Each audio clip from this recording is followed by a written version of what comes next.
Добро дојдовте назад во студиото на 1 ТВ. Го продолжуваме маратонското студио. Ова е последен дел во кој ќе ве дружиме јас, Кристинатовска, и мојот колега Христијан Баневски. Пред да продолжиме со нашите гости, ќе се осврнеме на една тема која ние во континуитет ја следиме. Се работи за двајцата загинати мигранти уште во јуни годинава, чии тела се уште не се погребани и се уште седат во АД Бутел. Денеска народниот правобранител одби да гостува во студио 1 на оваа тема, бидејќи тој води постапка за истото. Веќе побарал од надлежните да го спроведат погребот, а што пред малку добивме и одговор од Министерството за труд и социјална политика, кое во текот на денешниот или вчерашниот ден веќе го добило известувањето од обвинителството за организиран криминал и корупција дека телата се идентификувани и дека постапката понатака може да продолжи. Министерството за труд и социјална политика денеска го доби официјалното известување од основното јавно обвинителство во врска со починатите мигранти. Според одредбите на Законот за гробишта и погребални услуги, МТСП веднаш постапи и го извести на надлежниот Центар за социјални работи, кој што во согласност со законот ќе побара од градот Скопје да изврши погреб на починатите лица на трошок на град Скопје. Да напоменеме дека проблемот тука настана пред се поради тоа што телата не можеше долго да бидат идентификувани, а сега пречка е тоа што нема кој да го плати долгот кон АД Бутел. Според законот, тие трошоци треба да ги подмири општината во која починале мигрантите, но со оглед на тоа дека сега треба да се плати целиот оној 6-месечен период кога телата се наоѓале во коморите на АД Бутел, сепак тој трошок општина Радовиш нема да го подмири, а сега Министерството за труд и социјална политика бара градот Скопје да ги подмири овие трошоци и конечно загинатите мигранти да бидат погребани. Сега продолжуваме со останатите теми. Баневските, молам, најавија гостинката. Така, како што најавивме и пред почетокот на овој блок, во овој дел на крајот ќе ги анализираме настаните од светот со колегата Дејан Андоновиќ, но веќе со нас во студиото е Снежка Илич од невладината Реактор, која што излезе со податок дека голем број од жените на работните места се жртви на сексуално насилство. Пред се добре дојдовте во нашето студио и со оглед на тоа што велите дека најчесто жените жртви не се ниту осмелуваат да потегнат било каков правен механизам во своја заштита, сакам да ве прашам дали овие податоци кои што веќе ги објавуваме ве изненадуваат можеби или пак сосема се очекувани имајќи ги предвид околностите, но мора и да признаеме дека за едни вакви теми можеби за прв пат јавноста станува посвесна и почесто се отвараат како дилеми. Така, прво ви благодарам за поканата. Ми представува особено задоволство да споделам некои информации со вас, некои податоци. Земајќи предвид тоа што во Република Македонија нема расположливи податоци во однос на сексуалното вознемирување на работните места, ние како дел од една мрежа од 6 организации кои што сме на Западен Балкан во партнерство со другите земји во околу нас, правиме едно истражување во моментот, значи не е финализирано, сакам да потенцирам, кое се однесува на дискриминацијата на жените во работните места. Го правиме со цел бидејќи, како што напоменав, нема расположливи податоци и од страна на државите и нашата држава не е направено некое истражување во последните 10 години, обсежно истражување, каде што ние ќе видиме со што се соочуваат жените и мажите на работните места во однос на сексуалното вознемирување. Како дојдете до овие? Велите жените и мажите. Каков е процентот на оние кои се охрабруваат жени да пријават дека се сексуално вознемирувани, а каков е процентот на мажи? И како дојдете до еден репрезентативен примерок, бидејќи велите дека нема официјални податоци, односно не се води евиденција од државните органи? Вака, значи истражувањето првично се однесува на дискриминација на пазарот на труд. Од тука имаме направено интервјуа со релевантни стейкхолдери, како што се судии во основните судови во Скопје и низ Република Македонија, народниот правобранител, јавни обвинители, Комисијата за заштита од дискриминација. Врз основа на тие наоди, значи добиваме информации дали, колку и како жените и мажите се осмелуваат да пријавуваат случаи на дискриминација пред се жените. И потоа имаме направено онлайн анкета, која што морам да потенцирам дека во моментот, бидејќи не е затворена, не е репрезентативна. Се уште може да се се уште дополнува. може да се пополнува, односно баш би сакала да потенцирам дека може да се најде на Facebook страната на Реактор истражување во акција и да се пополни. Така, во оваа прилика предпоставам ги повикувате нашите Да, гледачи. ги повикувам гледачите, бидејќи би било од голема корист, затоа што нема, значи стварно, кога станува збор за овој вид на насилство, немаме податоци и многу е тешко да се дојде до податоци. Значи во моментот уште трае анкетата, но тоа што имаме, што имаме одговори, значи направено е имаме веќе над 600 одговори. Доаѓаме до наоди дека тоа што се случува на работните места, значи жените се најмногу жртви, значи од тие што имаат одговорено над 83% се жени, останатиот број се мажи. Доаѓаме до наводи кои што кажуваат дека на работните места се случуваат работи за кои што не само што не се осмелуваат да зборуваат за тоа, него и има стигма. Доколку се зборува за тоа, нели одма се доведува Што нарекуваат шейминг култура на посрамотување на жртвата практично. Па да, еве да речеме во контекстот баш би сакала сега со Me Too кампањата што беше, која што нели се преточи во Република Македонија, сега кажувам, првично излегува приказни, излегува многу приказни, но нели кога ќе се осмелеше некоја жена да излезе со нешто, доле имаше низа коментари кои што посочуваат: ама зошто не сте излегле до сега? Што била облечена, како осудувачки дел од општеството и можам да кажам малку сурово, бидејќи во голем дел од случаите се наведува дека жената провоцира и било што. Има ли такво нешто? Секако мислам, видовме не само во Република Македонија, него на глобално ниво, тоа е голем проблем. Се навраќаме повторно.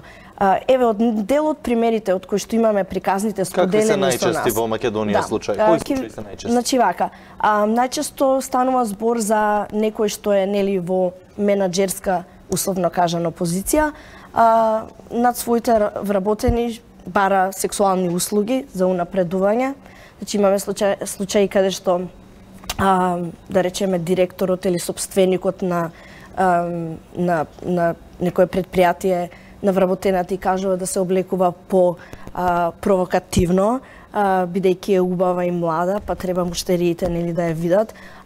Имаме дел од приказните стварно се тешки за читање, каде што на жените им е кажано дека доколку сакаат да напредуваат во нивната кариера, ќе треба да спијат со директорот или со собственикот, каде што ги уценуваат, каде што им сугерираат да излезат на пијачка или да се видат насамо.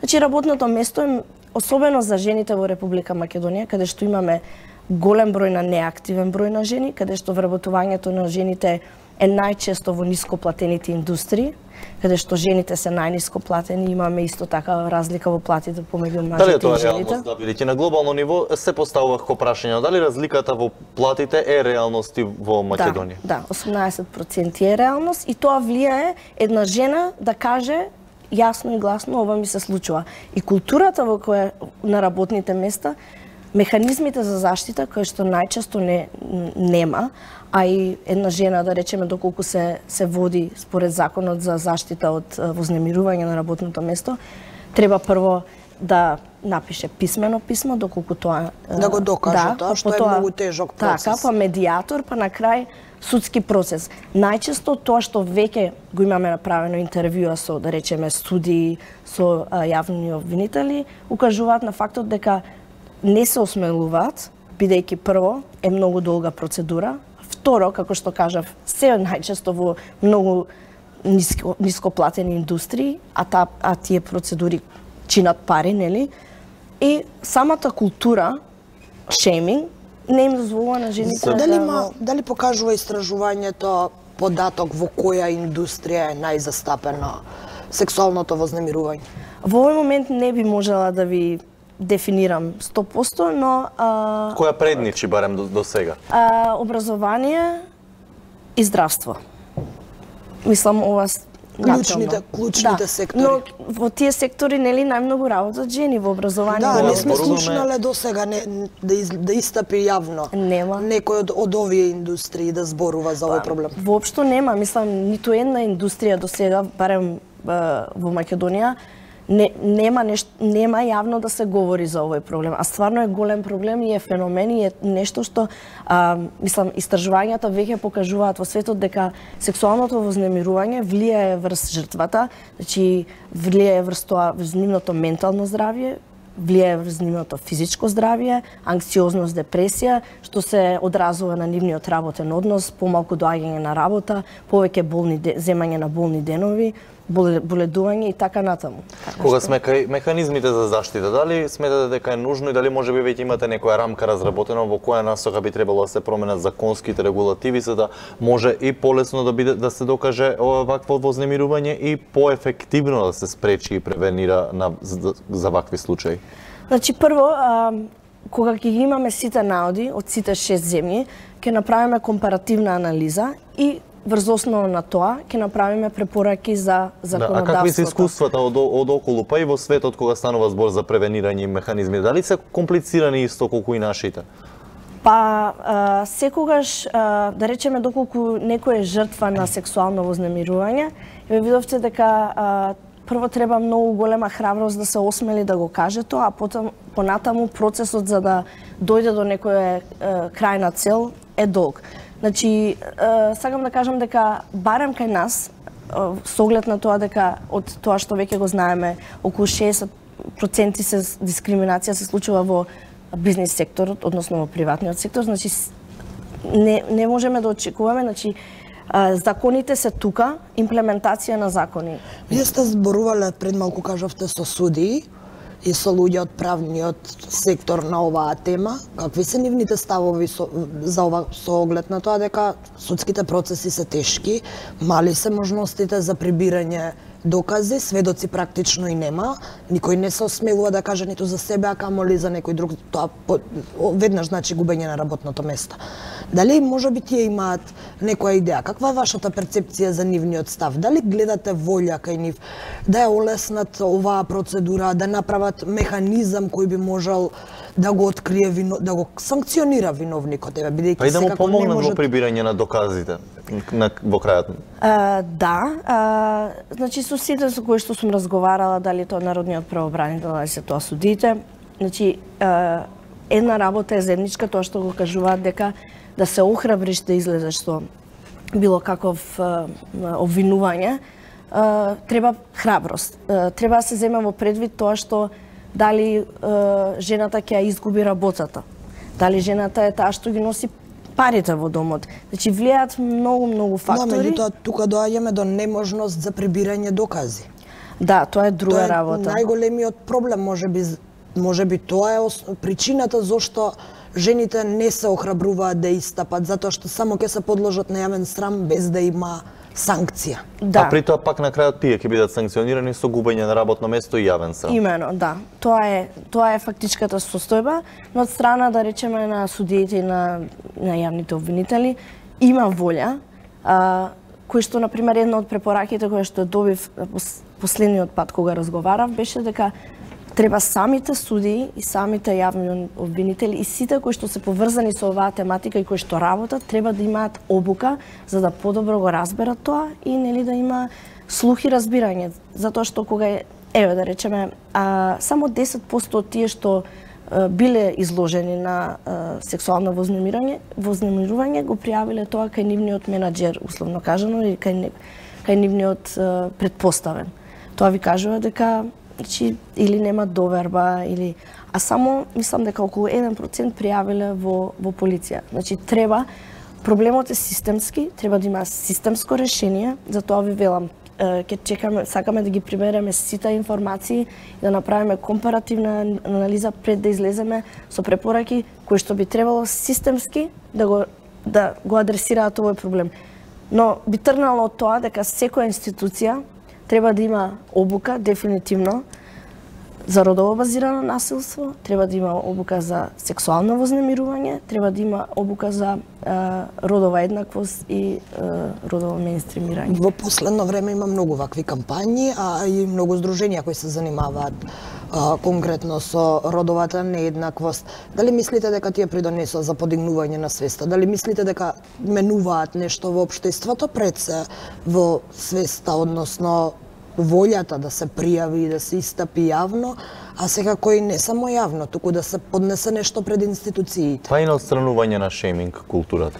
Вака, значи, здруженијата кои што работат на унапредување на родовата еднаквост, можат да излезат со истражувања, можат да излезат со кампањи, можат да излезат со ред други мерки кои што може да се прифатат од општеството, а може и не.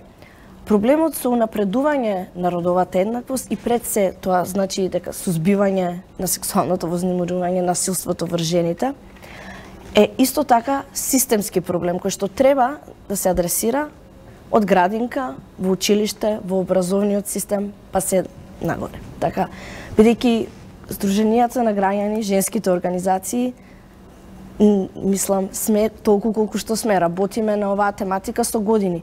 И на крај, доколку нема политичка волја, не може да се унапреди родовата еднаквост и не може да се постигне напредок. Тоа е факт. Додека чекате конечните извештаи, конечните бројки, претпоставам сте во контакт со организациите од другите земји.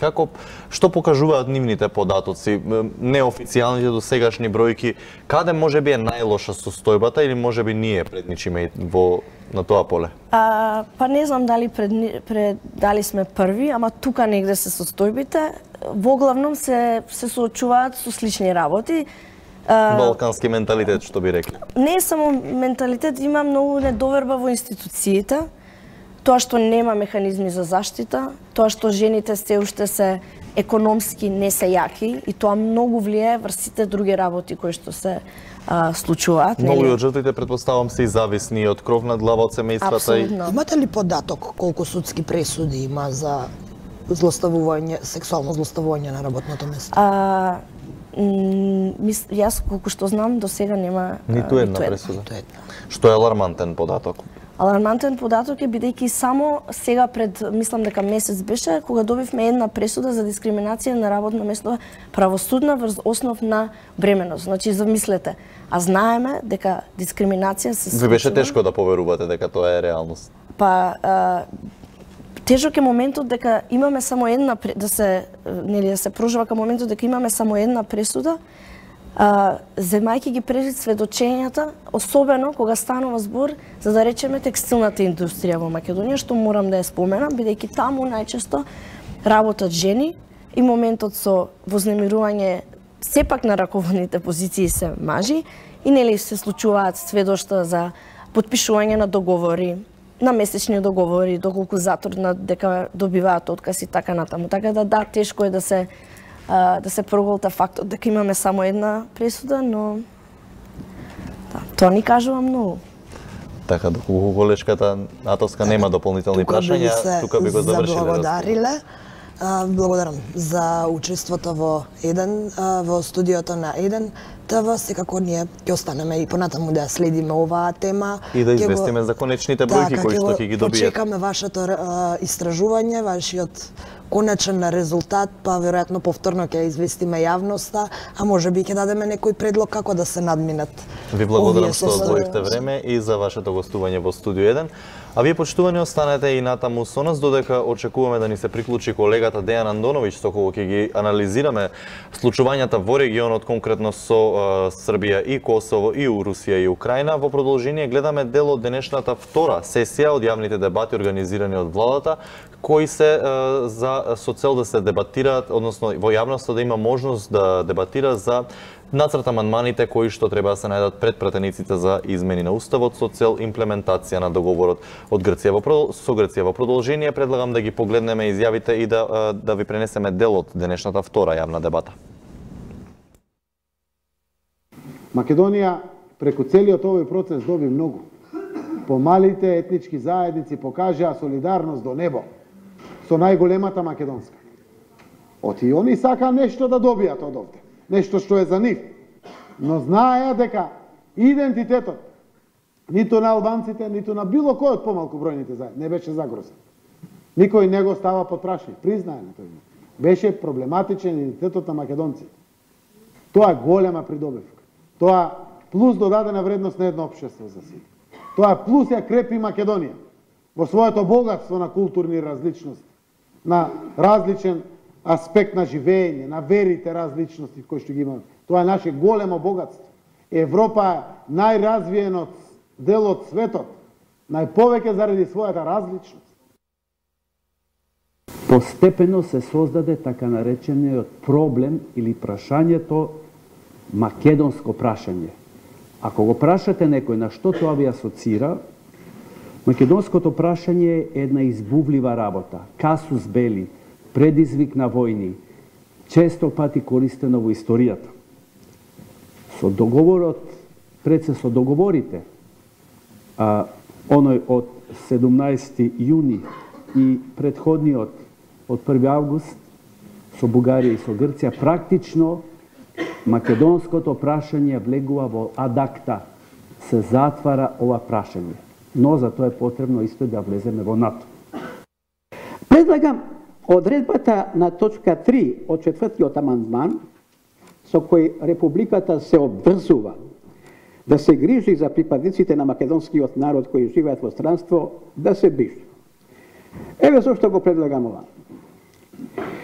Со првата точка, со која е пропишана уставна одредба или обврска на Републиката да го штити, гарантира и негува историското и културното наследство на македонскиот народ, и со втората точка, со која е пропишана обврската на Републиката да ги штити правата и интересите на своите државјани кои живеат или престојуваат во странство и да ги унапредува нивните врски со татковината, мислам дека е обезбедена комплетна уставно-правна заштита на сите граѓани, државјани на Република Македонија.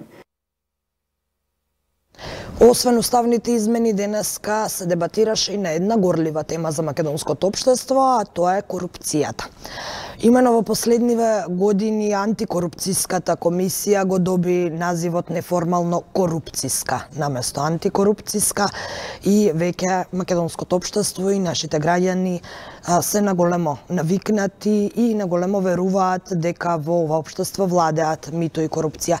За таа цел денеска се водеа дебати организирани од Зелена лупа и Сдружение и организацијата Цивил. На настанот присуствуваше нашиот колега Владко Чаловски и предлагам овде да ги слушнеме изјавите од таму. Предлог законот за спречување на корупцијата и судир на интереси во кој се уредуваат мерките и активностите за спречување на корупцијата, но и мерките и активностите за спречување на судирот на интереси за која е надлежна Државната комисија за спречување на корупцијата. Во законот се адресирани препораките од Европската комисија, извештајот на ПРИБЕ и извештајот на ГРЕКО кои се однесуваат на законската рамка. Владата на Република Македонија, како централно извршно тело, е на прво место во регионот со 76% исполнување на индикаторите. Ова го утврди истражувањето за отвореност на институциите за извршната власт во Југоисточна Европа и во Македонија. Воведовме алатка за отчетност на трошоците на носителите на јавни функции. Јавноста доби увид за трошење на функционерите. Сега премиерот и министрите прават 3 пати помалку трошоци за непродуктивни активности. Ја менуваме перцепцијата во јавноста во насока дека постои политичка волја и подготвеност на владата за справување со корупцијата во Македонија. Тоа го покажавме во повеќе случаеви, кога во јавноста беа покренати сомневања за судир на интереси или несовесно работење. Знаевме да се повлечеме, знаевме да го слушнеме крикот на јавноста, но честно и да кажеме дека во последните 12 месеци имаме заштедено повеќе од 100 милиони евра, само заради транспарентност на постапките при јавните набавки. Гледајќи го законот во целина, сметам дека тој представува едно солидно законско решение, но исто така сметам дека во процесот на имплементација и заживување треба да ги земеме превце и во предвид сите решенија или решенија за кои што постои потреба за нивно подобрување. Потребни се и силни механизми кои што ќе контролираат ДКСК. Покрај обезбедувањето на сите неопходни предуслови за ефективно и ефикасно функционирање на ова превентивно тело, потребна и негова отчетност и одговорност. Да не дозволиме повторно да имаме корупција во антикорупцијска. Што се однесува до предизвиците со кои што антикорупцијска се соочува, треба да честно да кажеме дека Државната комисија за спречување на корупција е таа која што треба да ја зголеми транспарентноста. Треба да ја зголеми соработката со јавност и со невладините организации, бидејќи на тој начин ќе се има увид во незината работа. На тој начин таа ќе го подобри имиџот свој, но исто така и е потребна поголема соработка со обвинителството, бидејќи во голем дел од иницијативите на антикорупцијска треба да бидат превземени од оваа важна институција.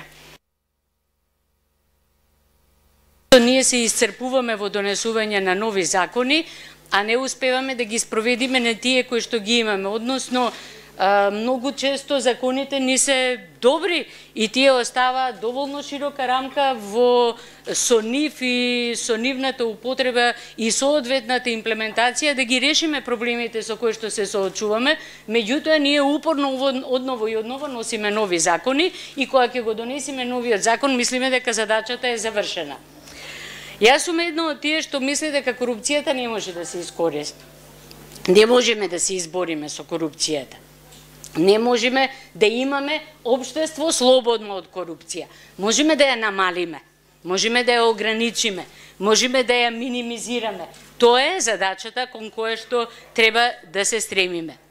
И за да го направиме тоа, треба неколку работи да имаме на ум.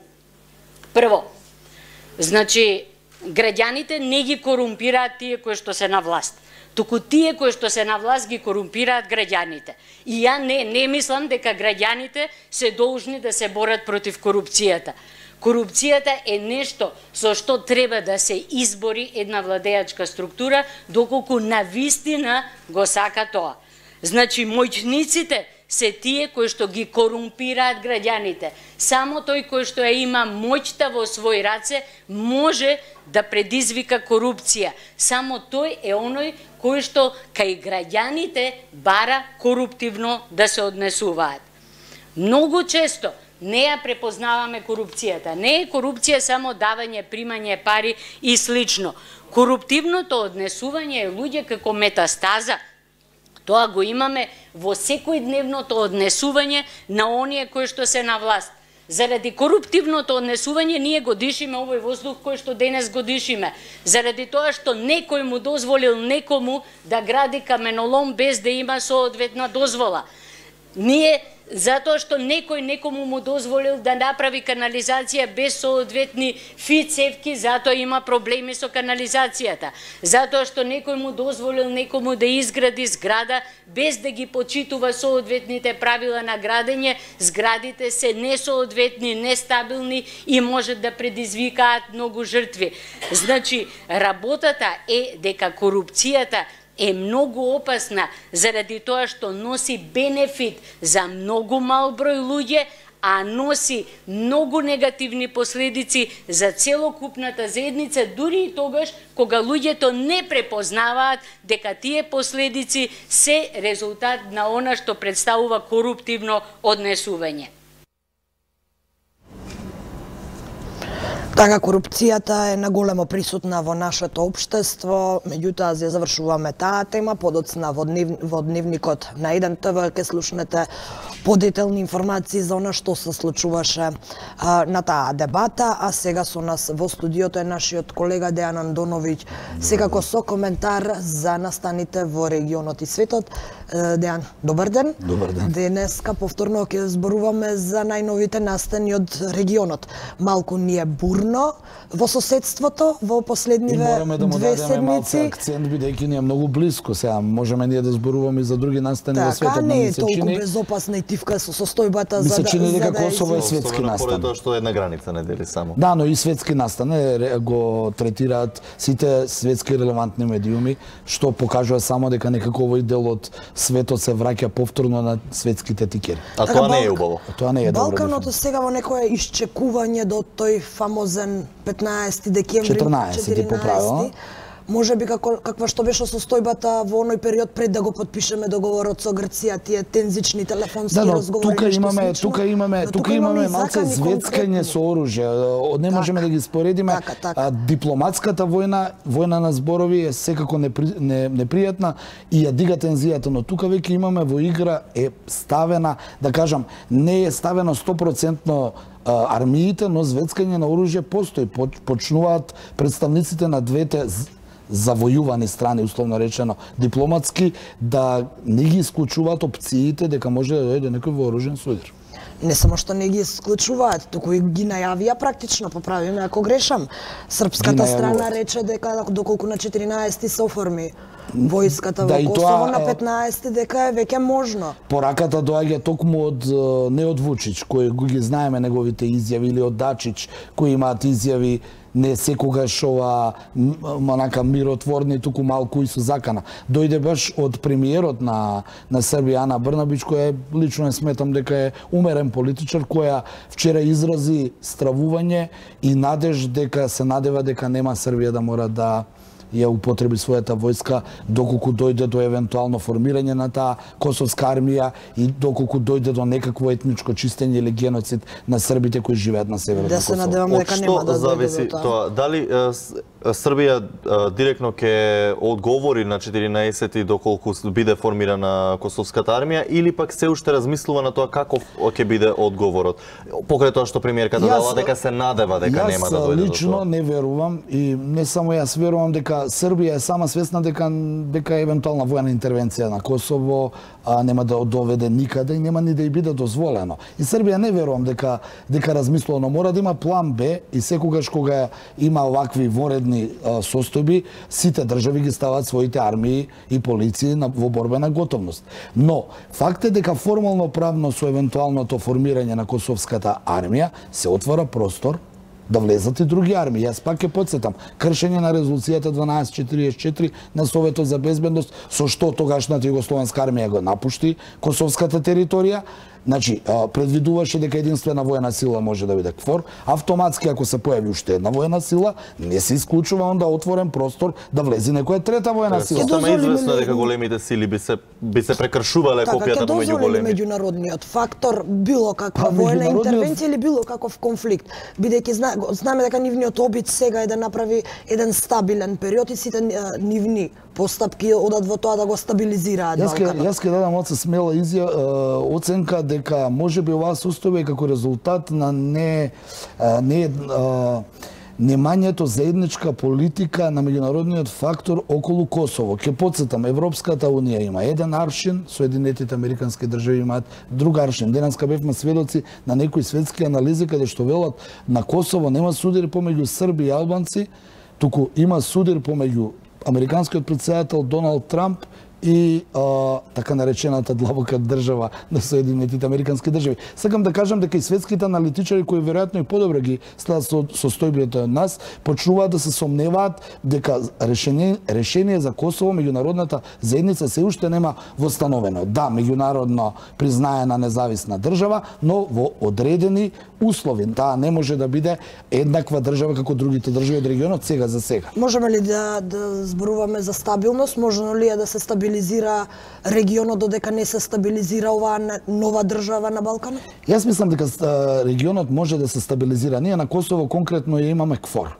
но КФОР сега за сега е воздржан во своите, се уште немаме, значи официјално што ќе направи КФОР на 14 декември, дали нешто ќе преземе или не. Од друга страна, генералниот секретар на НАТО Јен Столтенберг, по чија капа и КФОР, денеска ја повика Приштина да го одложи формирањето на косовската армија.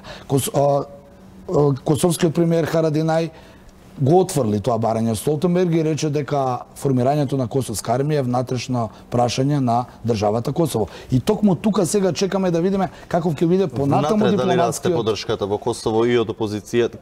Како се одвива од ден? Еднакви се според она што го видовме вчера и денеска во собранието на Косово, кое најави дека на 14 ќе го стави на дневен ред формирањето на косовската армија и претениците од опозицијата и они од власта се едногласни дека Косово треба да има своја армија. Практично сегашниот Косовски заштитен корпус би требало да прерасне во Косовска армија, која, како што рече Рамош Харадинај вчера, не е за внатрешна употреба, туку наводно за потребите на мисиите на НАТО во Авганистан.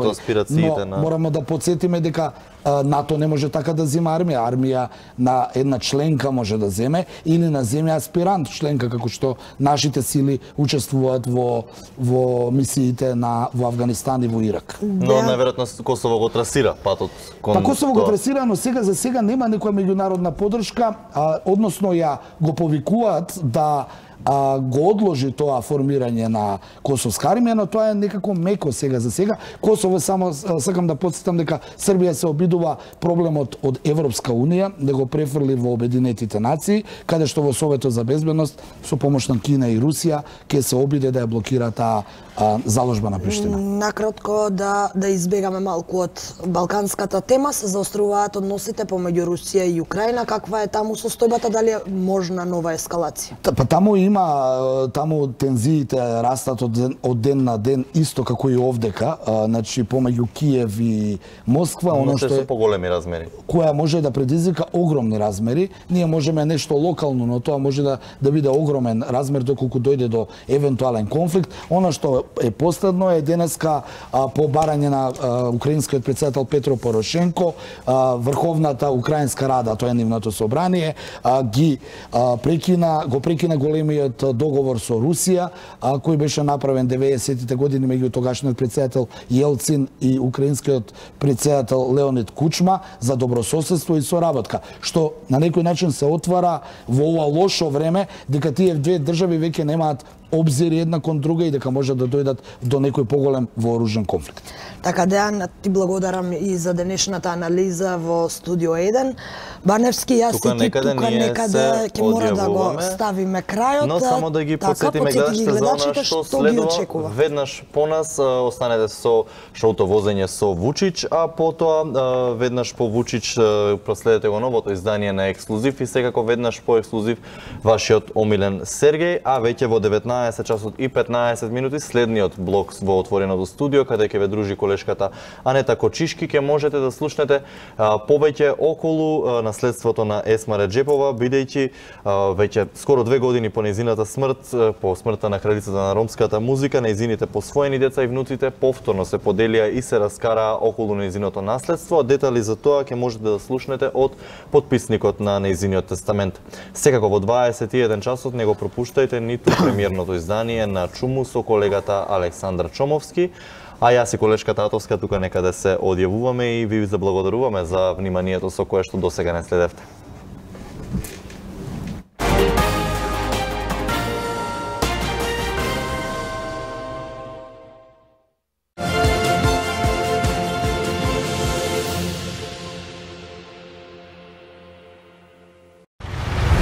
Се стега обрачот околу Груевски, Иванов и Чавков, нов шок сведочења во судот.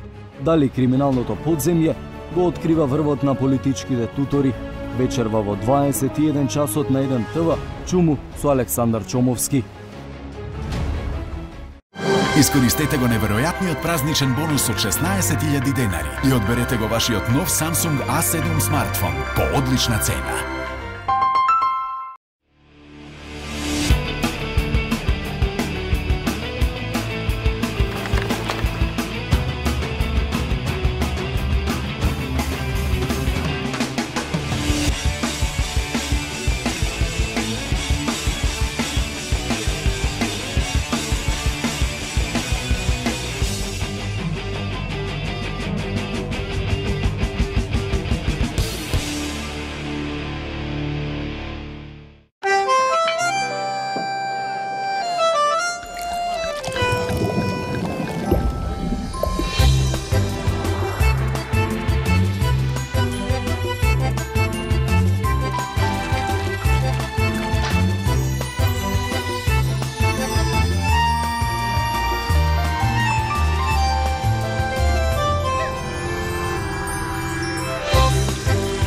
Неурчиња на љубовта. Пелистерка. ПКБ-та за цело семејство. Од 15 октомври до 16 декември купи една или повеќе ПКБ-та паштети и кодот од фискалната испрати го на 149941 со порака тарава, бројна сметка, празно место, час и минута на купување. 3 најсрекни семејства ќе одат во најубавите европски забавни паркови, а секоја недела ќе доделуваме телефони Samsung Note 9, ваучери од Карез во вредност од